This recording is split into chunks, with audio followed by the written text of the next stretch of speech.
Imagina un mundo invisible a nuestro alrededor, una guerra espiritual que ocurre sin que nuestros ojos puedan percibirla.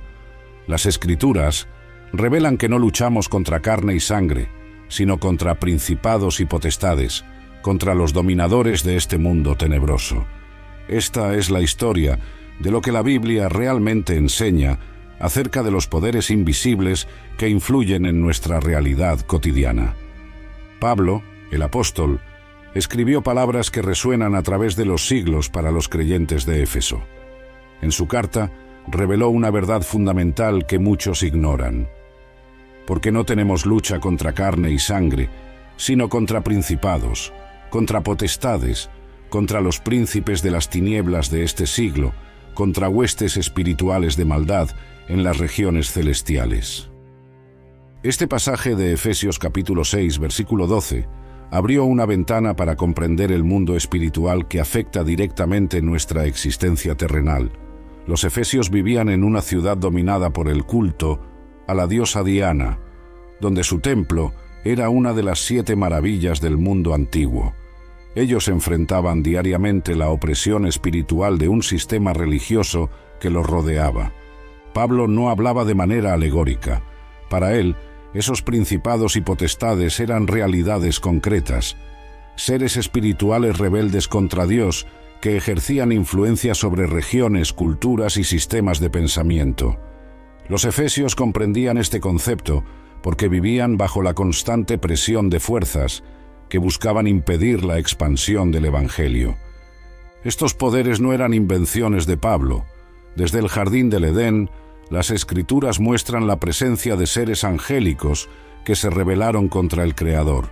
El libro de Daniel ofrece un atisbo fascinante de esta realidad cuando relata la experiencia del profeta en el capítulo 10. Daniel había orado y ayunado por 21 días, buscando entendimiento acerca de una visión. Cuando finalmente recibió la visita de un mensajero celestial, éste le dijo: «No temas, Daniel, porque desde el primer día en que aplicaste tu corazón para comprender y para humillarte ante tu Dios, fueron oídas tus palabras, y yo he venido a causa de tus palabras. Pero el príncipe del reino de Persia me resistió por 21 días». Este pasaje revela algo extraordinario. Existían poderes espirituales asociados a reinos terrenales. En este caso, un príncipe espiritual sobre Persia que tenía suficiente autoridad para resistir a un mensajero divino durante 3 semanas completas. El texto continúa revelando que Miguel, descrito como uno de los primeros príncipes, vino en auxilio de este mensajero. Esta jerarquía de poderes espirituales no es una idea aislada en las Escrituras. En el libro de Job vemos a Satanás presentándose ante Dios después de andar rodeando la tierra. En Lucas capítulo 4, durante la tentación de Jesús, el diablo le muestra todos los reinos del mundo y declara: «Te daré todo este poder y su gloria, porque a mí me ha sido entregado y lo doy a quien quiero». Esta afirmación audaz no fue refutada por Jesús. De hecho, en Juan capítulo 12, versículo 31, Jesús se refiere a Satanás como el príncipe de este mundo, reconociendo su influencia sobre los sistemas mundanos, aunque limitada y temporal. La Biblia presenta consistentemente un cosmos habitado no solo por humanos, sino por seres espirituales organizados en jerarquías. Algunos permanecieron fieles a Dios, sirviendo como mensajeros y ministros. Otros se rebelaron y ahora operan en contra de los propósitos divinos, influyendo en naciones, culturas e individuos. El apóstol Juan, en su primera carta, capítulo 5, versículo 19, hace una declaración sorprendente: «Sabemos que somos de Dios y que el mundo entero yace en el maligno». Este lenguaje sugiere una influencia penetrante de las fuerzas espirituales hostiles sobre los sistemas humanos. En Apocalipsis encontramos referencias a las 7 iglesias de Asia Menor, cada una enfrentando desafíos espirituales específicos relacionados con su ubicación geográfica. La iglesia de Pérgamo, por ejemplo, se describe como estando donde está el trono de Satanás, una referencia posiblemente asociada al inmenso altar de Zeus o al centro del culto al emperador romano en esa ciudad. Estos pasajes sugieren que las fuerzas espirituales no operan de manera uniforme, sino que tienen áreas de influencia específicas. Ciudades, regiones y culturas pueden verse afectadas por diferentes manifestaciones de oposición espiritual, así como los individuos pueden verse impactados de maneras distintas. Pablo también menciona elementos del mundo en Gálatas capítulo 4, versículo 3, refiriéndose posiblemente a poderes espirituales elementales que ejercían influencia sobre los sistemas religiosos precristianos. En Colosenses capítulo 2, versículo 15, él declara que Cristo despojó a los principados y potestades, los exhibió públicamente, triunfando sobre ellos en la cruz. Este texto revela una verdad profunda.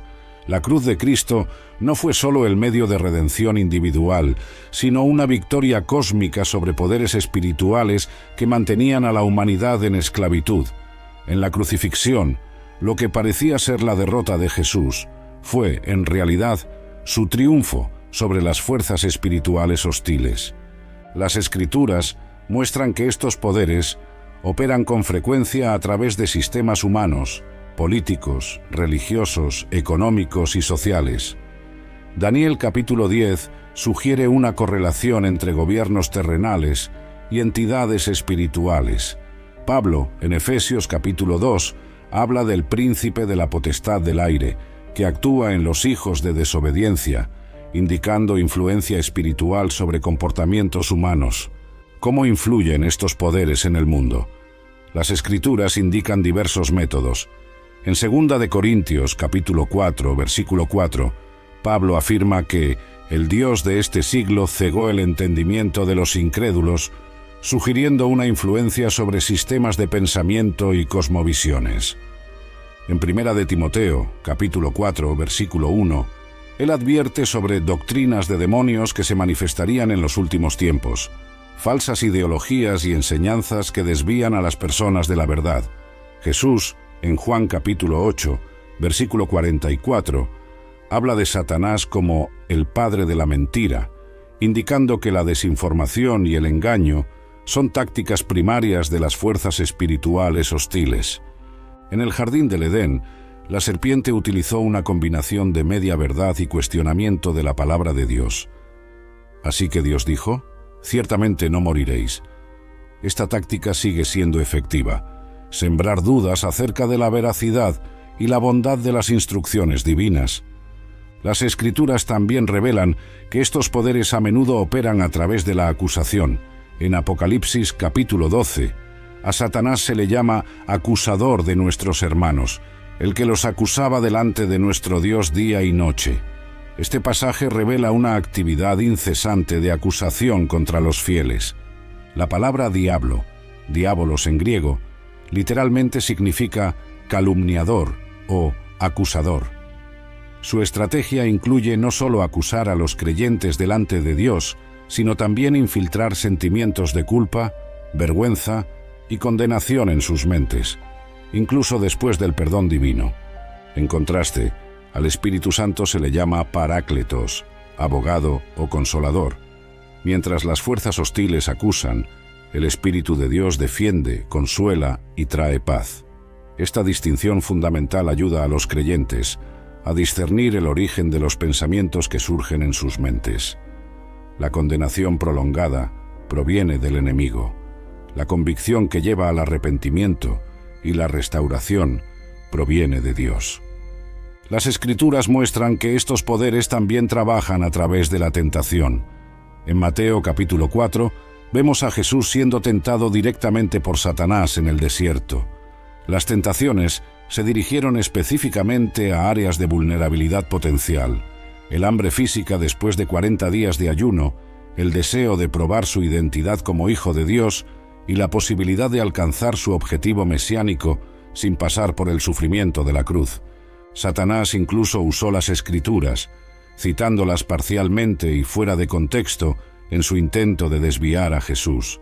Esta táctica sigue siendo común: usar verdades parciales de la palabra de Dios, descontextualizadas, para justificar comportamientos contrarios a la voluntad divina.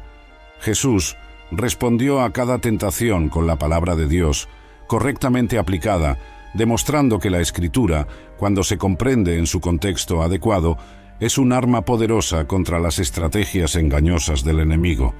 La Biblia también muestra que las fuerzas espirituales hostiles promueven divisiones entre los creyentes. En Efesios capítulo 4, Pablo exhorta a los creyentes a conservar la unidad del Espíritu en el vínculo de la paz, reconociendo que la unidad no ocurre automáticamente, sino que debe mantenerse activamente contra fuerzas que intentan destruirla. En 2 Corintios capítulo 2, versículo 11, Pablo advierte sobre el peligro de no perdonar, diciendo: «Para que Satanás no se aproveche de nosotros, pues no ignoramos sus intenciones». Este pasaje revela que el enemigo busca activamente explotar relaciones rotas y resentimientos no resueltos entre los creyentes. Las divisiones en la Iglesia rara vez comienzan como grandes cismas teológicos. Más frecuentemente se inician como pequeños desacuerdos personales que, si no se tratan con gracia y perdón, crecen hasta convertirse en divisiones significativas. Pablo reconoció que tales divisiones no son meros problemas humanos, sino que tienen una dimensión espiritual. Otra estrategia revelada en las Escrituras es la persecución. En Apocalipsis capítulo 12, versículo 17, leemos que el dragón se llenó de ira contra la mujer y se fue a hacer guerra contra el resto de su descendencia, los que guardan los mandamientos de Dios y tienen el testimonio de Jesús. Desde los primeros días de la Iglesia, los seguidores de Cristo enfrentaron oposición, no solo de sistemas religiosos y políticos humanos, sino de las fuerzas espirituales que operan a través de ellos. Jesús advirtió a sus discípulos: «Si el mundo os odia, sabed que antes que a vosotros me odió a mí. Si a mí me persiguieron, también os perseguirán a vosotros». Esta persecución puede presentarse en formas obvias como la violencia física y la discriminación legal, pero también en formas más sutiles como la ridiculización social, la exclusión cultural y la presión para conformarse a valores antibíblicos. Pablo y Silas experimentaron esto directamente cuando fueron encarcelados en Filipos por liberar a una joven esclava de un espíritu de adivinación que generaba lucro para sus amos. Las Escrituras también revelan que estos poderes pueden operar a través de la idolatría. En 1 Corintios capítulo 10, versículo 20, Pablo afirma claramente: «Antes digo que lo que los gentiles sacrifican, a los demonios lo sacrifican y no a Dios». Este pasaje establece una conexión directa entre los sistemas idólatras y las fuerzas espirituales hostiles. Los ídolos en sí, estatuas de madera, piedra o metal, no tienen poder inherente. Sin embargo, detrás de estos objetos físicos existen fuerzas espirituales reales que reciben adoración desviada del verdadero Dios. El primer mandamiento: «No tendrás otros dioses delante de mí», reconoce esta realidad. La idolatría no se limita a estatuas e imágenes. En Colosenses capítulo 3, versículo 5, Pablo identifica la avaricia como idolatría.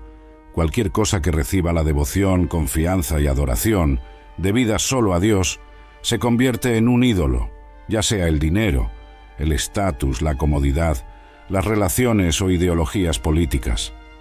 Las Escrituras también muestran que estos poderes buscan distorsionar la sexualidad humana.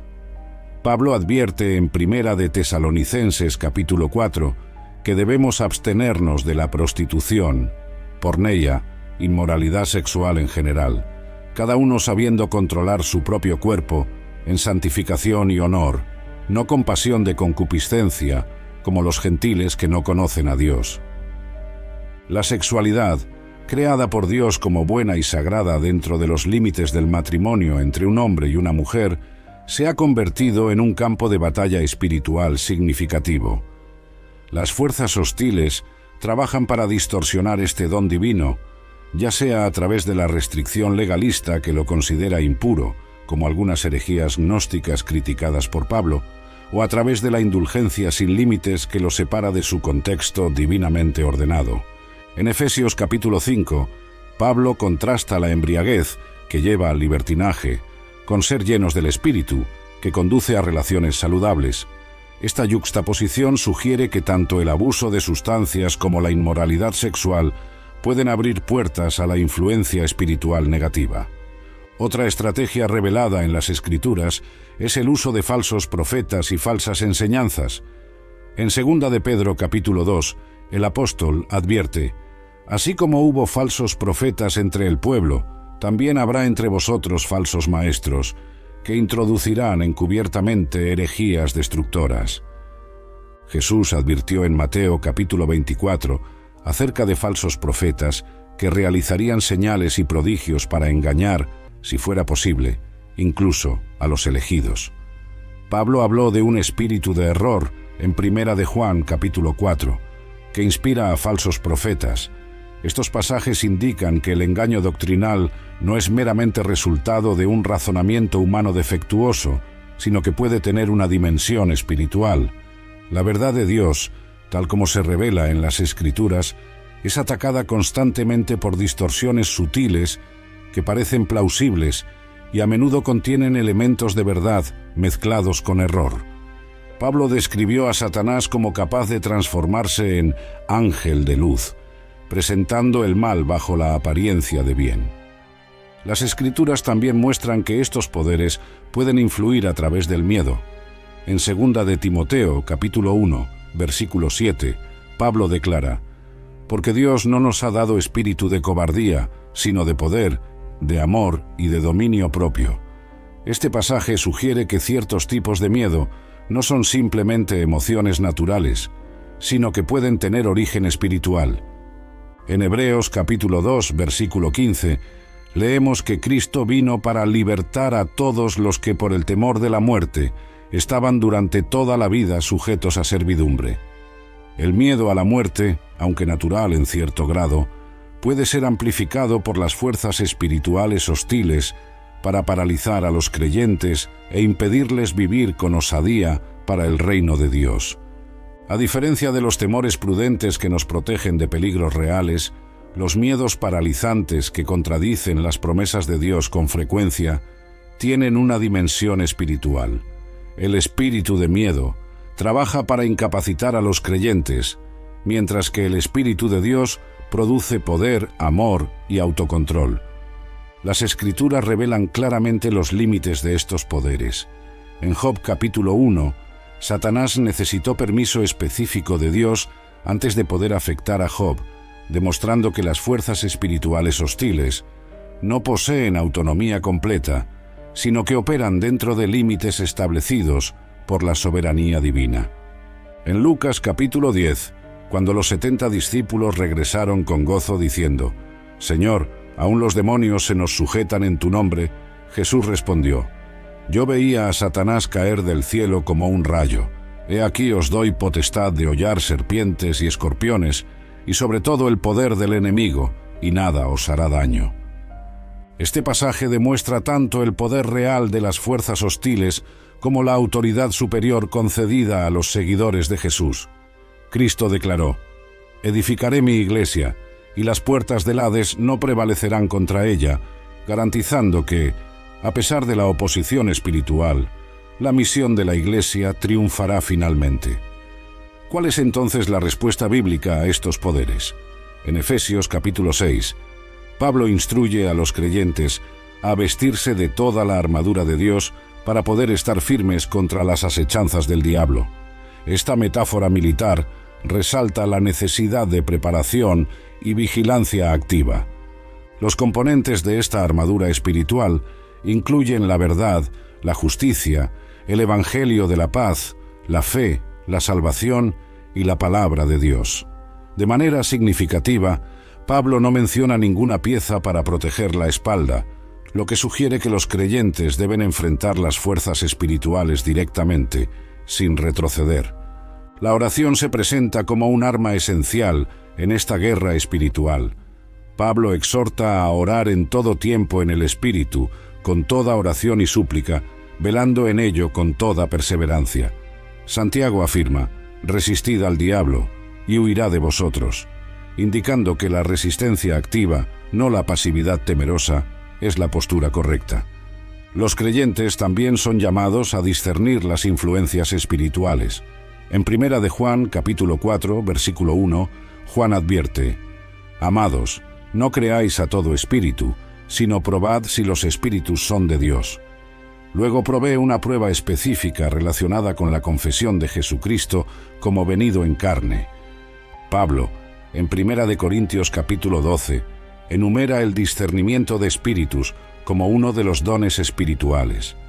Este don permite identificar la fuente de las manifestaciones espirituales, si provienen de Dios, de origen humano o de fuerzas espirituales hostiles. El discernimiento no es paranoia espiritual, sino una evaluación sobria, basada en los principios bíblicos. Jesús advirtió contra juzgar por las apariencias, enseñando, en cambio, a juzgar con justo juicio. Pablo exhortó a los tesalonicenses a examinarlo todo y retener lo bueno, indicando un proceso de evaluación cuidadosa, no una aceptación ingenua ni un rechazo cínico. Las Escrituras también enfatizan la importancia de la comunidad en la guerra espiritual. Pablo nunca presenta el conflicto espiritual como una batalla individual, sino como un esfuerzo comunitario. En Efesios capítulo 6, sus pronombres son consistentemente plurales. Para que podáis estar firmes, tomad toda la armadura. La Iglesia funciona como un ejército espiritual, con cada miembro ejerciendo sus dones específicos para beneficio mutuo.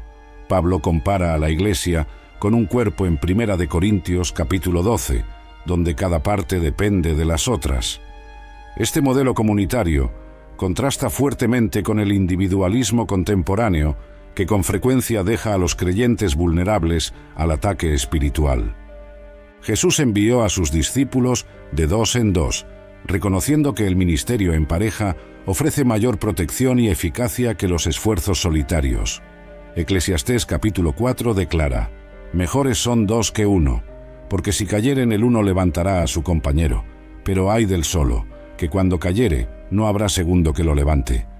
Al comprender la realidad de estos poderes, debemos evitar dos extremos: la negación escéptica y la obsesión supersticiosa. C.S. Lewis, aunque no sea un texto bíblico, observó sabiamente que el diablo se siente igualmente complacido cuando negamos su existencia o cuando nos fascinamos excesivamente con ella. Las Escrituras nunca presentan a las fuerzas espirituales hostiles como iguales a Dios en poder. A diferencia de los sistemas dualistas que ven el bien y el mal como fuerzas cósmicas equivalentes en batalla eterna, la Biblia retrata a Satanás y sus poderes como criaturas rebeldes con autoridad limitada y destino ya determinado. En Apocalipsis capítulo 20, Juan describe el juicio final de Satanás, cuando él será arrojado al lago de fuego y azufre para ser atormentado día y noche por los siglos de los siglos. Su derrota no está en duda, fue sellada en la cruz y será plenamente manifestada en el retorno de Cristo. La verdad central acerca de los poderes y principados es que, aunque son reales e influyentes, ya han sido decisivamente derrotados por Cristo. En Colosenses capítulo 2, Pablo describe cómo Jesús despojó a los principados y potestades, los exhibió públicamente, triunfando sobre ellos en la cruz. La cruz representa no solo la salvación individual, sino la victoria cósmica sobre las fuerzas espirituales hostiles. El aparente fracaso de Jesús fue, en realidad, su triunfo supremo sobre los poderes de las tinieblas, como escribió Pablo: «Pero lejos esté de mí gloriarme, sino en la cruz de nuestro Señor Jesucristo». En Apocalipsis, Juan vio el cielo abierto y a Cristo montado en un caballo blanco, llamado Fiel y Verdadero, con los ejércitos celestiales siguiéndolo. La visión culmina con la derrota final de todas las fuerzas hostiles y el establecimiento de nuevos cielos y nueva tierra, en los cuales mora la justicia. Esta es la verdad final acerca de los poderes y principados. Por más reales e influyentes que sean en el presente, su destino ya está sellado. Los creyentes no luchan por la victoria, sino desde la victoria ya conquistada por Cristo. Como declaró Pablo: «En todas estas cosas somos más que vencedores por medio de aquel que nos amó. La historia de los poderes y principados en la Biblia no es solo un relato de fuerzas espirituales en conflicto, sino una narrativa de esperanza y victoria para todos los seguidores de Cristo. Sigamos explorando esta verdad profunda. Al estudiar las Escrituras, percibimos que los creyentes viven en una realidad de ya pero todavía no en relación con los poderes espirituales. En Hebreos capítulo 2, versículo 8, el autor observa: «Todas las cosas sujetaste debajo de sus pies, pero todavía no vemos todas las cosas sujetas a él». Esta tensión entre la victoria ya garantizada y su plena manifestación caracteriza nuestra experiencia actual. Jesús enseñó a sus discípulos a orar: «Venga tu reino, hágase tu voluntad, así en la tierra como en el cielo», reconociendo que existe una realidad celestial donde la autoridad de Dios es incuestionable, que aún está siendo plenamente establecida en la tierra. En Lucas capítulo 10, cuando los 70 discípulos regresaron maravillados por el poder sobre los demonios, Jesús afirmó: «Sin embargo, no os regocijéis de que los espíritus se os sujeten. Regocijaos más bien de que vuestros nombres estén escritos en los cielos». Esta perspectiva correctiva enfatiza que nuestra identidad en Cristo, no nuestro poder sobre las fuerzas espirituales, debe ser nuestra principal fuente de gozo. Pablo revela en Romanos capítulo 8 que toda la creación está involucrada en este conflicto cósmico, porque el anhelo ardiente de la creación es el aguardar la manifestación de los hijos de Dios, con la esperanza de que la misma creación sea libertada de la esclavitud de la corrupción a la libertad gloriosa de los hijos de Dios. Este pasaje sugiere que los efectos del pecado y de la rebelión espiritual se extendieron más allá de la humanidad, afectando todo el orden creado. Cuando Adán y Eva cayeron, no solo la humanidad, sino también el mundo natural, entró en un estado de esclavitud a la corrupción. Las fuerzas espirituales hostiles no solo influyen en individuos y sistemas humanos, sino que de alguna manera afectan a la propia creación. La liberación final vendrá cuando los hijos de Dios sean plenamente revelados, cuando la redención iniciada en Cristo sea consumada. Pablo describe a la creación gimiendo, como con dolores de parto, aguardando esta transformación final, que incluirá no solo a la humanidad redimida, sino nuevos cielos y nueva tierra, en los cuales mora la justicia. Las Escrituras también revelan que los creyentes participan en la administración de la justicia divina contra los poderes rebeldes. En 1 Corintios capítulo 6, Pablo pregunta, casi incrédulo: ¿no sabéis que hemos de juzgar a los ángeles? Esta sorprendente declaración indica que los seguidores de Cristo tendrán un papel en el juicio final de las fuerzas angélicas rebeldes. En los Salmos, David proclama que los santos juzgarán al mundo, y en el libro de Apocalipsis, los vencedores reciben autoridad sobre las naciones y son descritos como reinando con Cristo. Estos pasajes señalan una inversión dramática del orden actual. Aquellos que ahora son perseguidos por las fuerzas espirituales hostiles eventualmente participarán en su juicio. Esta verdad ofrece perspectiva a los creyentes que sufren oposición. Como Pablo escribió a los romanos: «Tengo por cierto que las aflicciones del tiempo presente no son comparables con la gloria venidera que en nosotros ha de manifestarse». La persecución temporal dará lugar a una autoridad eterna cuando los seguidores de Cristo compartan su reinado. Las Escrituras con frecuencia retratan a los poderes espirituales usando imágenes del mundo natural. En Génesis, el tentador aparece como una serpiente. En 1 Pedro capítulo 5, el diablo es comparado con un león rugiente. Jesús se refirió a los demonios como serpientes y escorpiones en Lucas capítulo 10. Estas metáforas no son meras figuras retóricas, sino que comunican verdades importantes sobre la naturaleza de estas fuerzas. La serpiente representa astucia y engaño. El león sugiere fuerza depredadora e intimidación. Estas imágenes ayudan a los creyentes a comprender las tácticas del enemigo sin minimizar su realidad. Pablo utiliza imágenes militares en Efesios capítulo 6, armadura, dardos, espada, para comunicar la naturaleza del conflicto espiritual. Estas no son solo ilustraciones poéticas, sino herramientas para ayudar a los creyentes a conceptualizar y responder apropiadamente a realidades que trascienden la experiencia física ordinaria. Un aspecto frecuentemente pasado por alto de la verdad acerca de los poderes y principados es su influencia sobre sistemas y estructuras, no solo sobre individuos.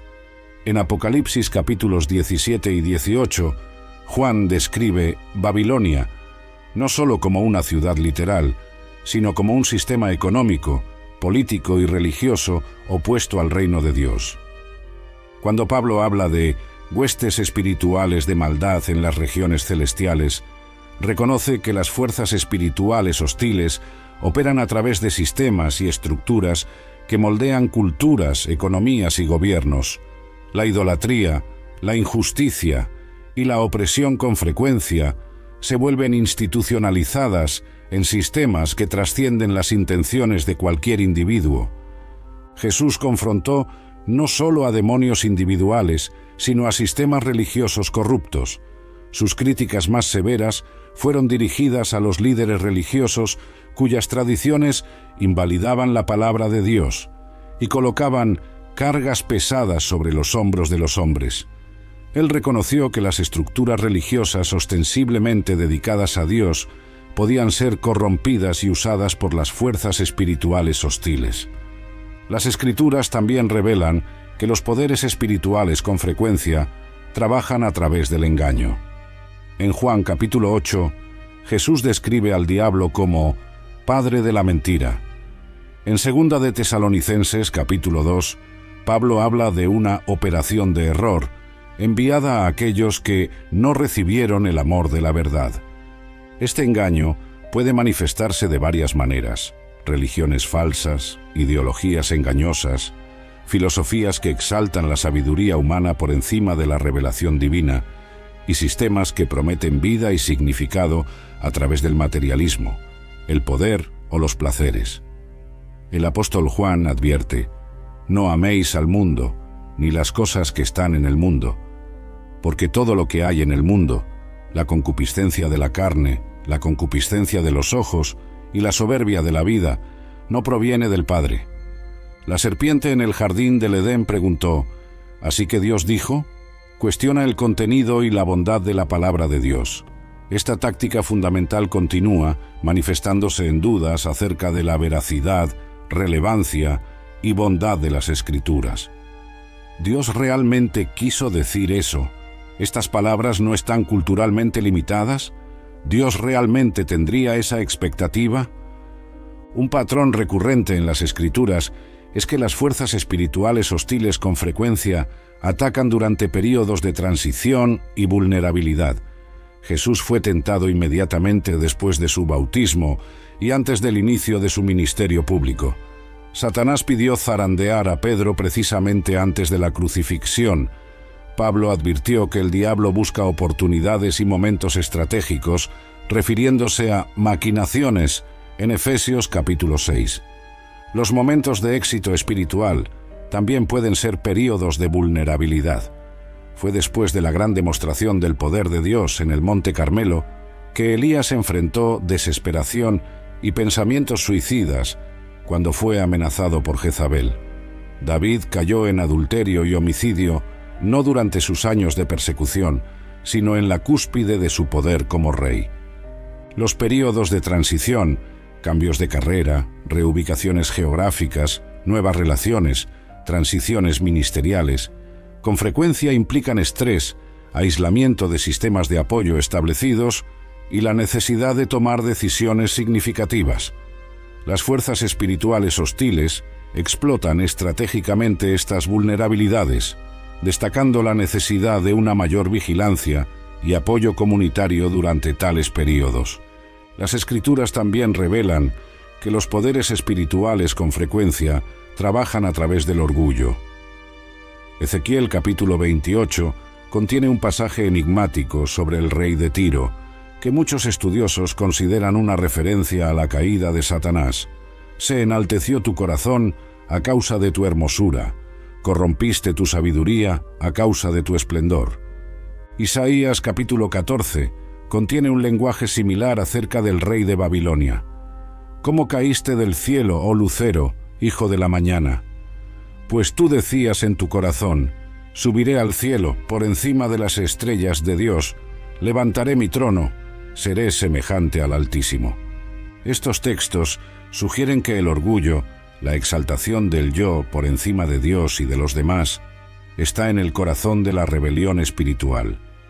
No es coincidencia que Pablo enumere el orgullo como la primera calificación negativa para un líder de iglesia, no un neófito, no sea que se envanezca y caiga en la condenación del diablo.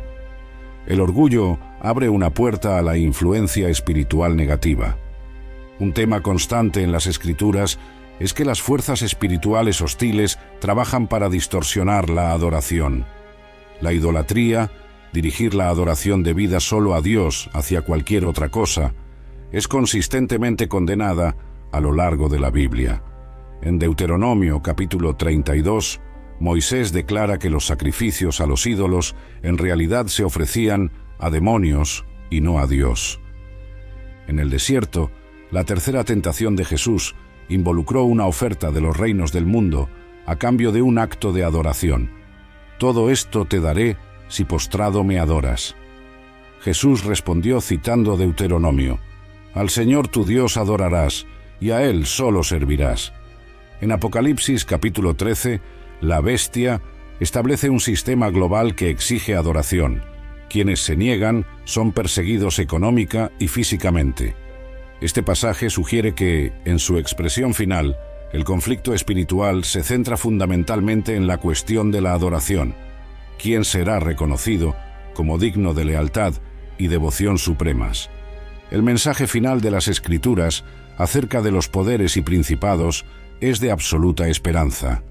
En Apocalipsis capítulo 5, Juan inicialmente llora porque nadie fue hallado digno de abrir el libro ni de mirarlo, sugiriendo que el plan de Dios parecía temporalmente frustrado. Pero entonces ve un cordero como inmolado, que es declarado digno de abrir el libro. Esta imagen poderosa, el cordero sacrificial, que también es el león conquistador, resume la victoria paradójica de Cristo. A través de una aparente derrota, vino el triunfo definitivo. Lo que parecía ser el momento de mayor poder de las fuerzas espirituales hostiles, la crucifixión del Hijo de Dios, se convirtió en el momento de su derrota decisiva. La historia no termina con un conflicto perpetuo, sino con una renovación completa. En Apocalipsis capítulos 21 y 22, Juan ve cielos nuevos y tierra nueva, donde Dios morará con los hombres y enjugará toda lágrima de sus ojos. Los poderes de las tinieblas son desterrados permanentemente y las hojas de los árboles son para la sanidad de las naciones. Este es el destino final de la historia, no un empate cósmico, ni una coexistencia eterna entre el bien y el mal, sino la victoria completa de Dios y la restauración de todas las cosas bajo el reinado de Cristo, donde no habrá más maldición, como Pablo proclamó en Filipenses, para que en el nombre de Jesús se doble toda rodilla y toda lengua confiese que Jesucristo es Señor, para gloria de Dios Padre. La verdad oculta acerca de los poderes y principados no trata principalmente de sus tácticas o su influencia, sino de su derrota definitiva a través de Cristo, una victoria en la que todos sus seguidores ya participan y que finalmente verán plenamente manifestada. Como está escrito, al que está sentado en el trono y al Cordero sean la alabanza y la honra y la gloria y el dominio por los siglos de los siglos.